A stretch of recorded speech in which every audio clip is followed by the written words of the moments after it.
everyone, it's Finn here from the SDGC talking to Billy of Animal Well fame. How are you doing today? I'm doing great. Happy to be here.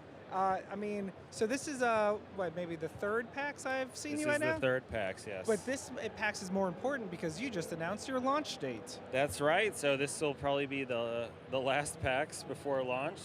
But yeah, we finally have something new to share. In the past, they're always asking what the launch date is, and I would just make vague guesses. But now it's May 9th. That's May 9th. the day you'll be able to play it. So for those that don't know, that aren't cool like us and have played it before, what is Animal Well? Animal Well's this kind of weird game that's very hard to describe, but I've been working on it for almost 7 years now by myself.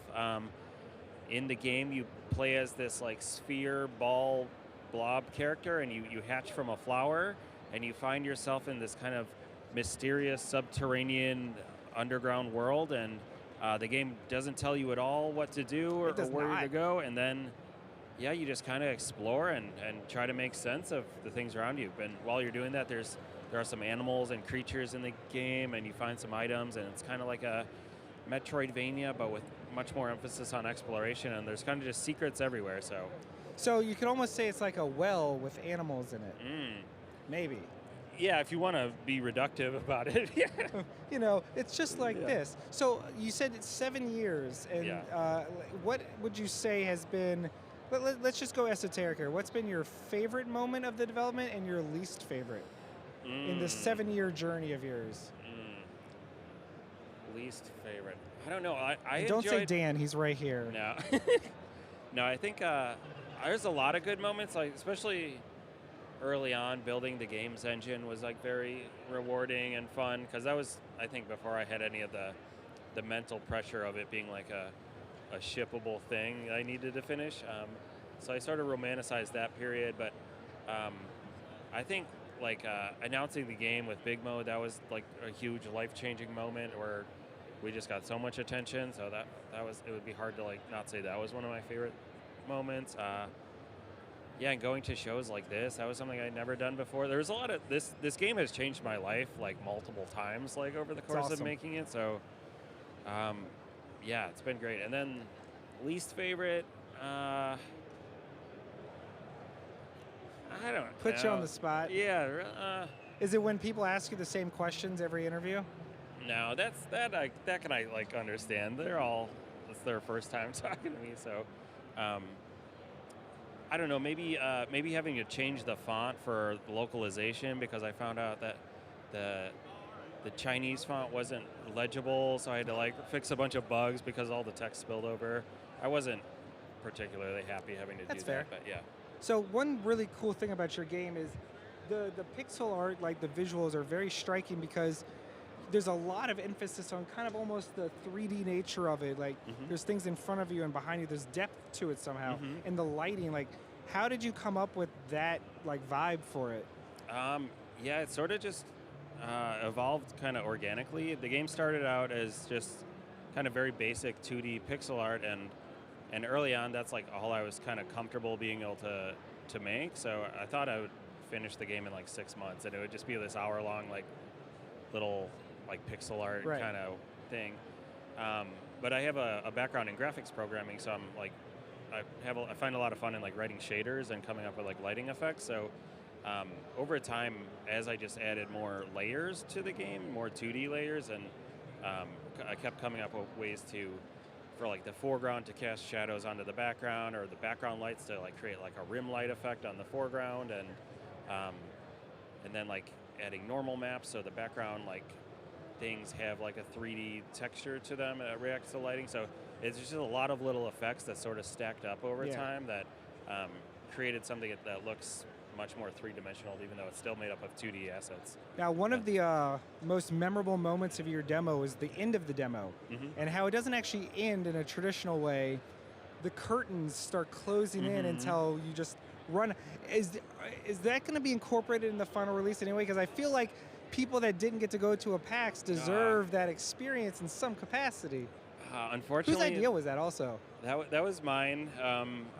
It's kind of like I wanted to be polite about the demo ending. Like people are playing, and it's kind of like tapping them on the shoulder. Wrap It's it up. That's the game's way of saying like, all right, it's doors.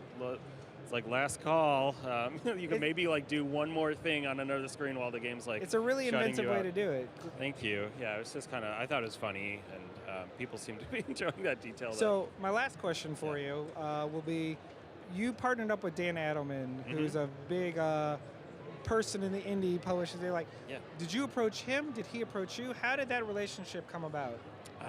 So I became aware of Dan. I knew about Dan when he worked at Nintendo as just a person in video games, and I wasn't really working on games at the time. But then I think later on I was listening to Retronauts podcast, and he was on there with Tom Happ. They were talking about Axiom Verge. Yeah. And at that point he had described his role on that game, and Tom Happ was a solo developer, and then Dan sort of talked out. He helped with all the business and marketing stuff, and I was just like by myself at that time. I'm like, wow, that sounds really nice to have someone like do all these things I'm bad at.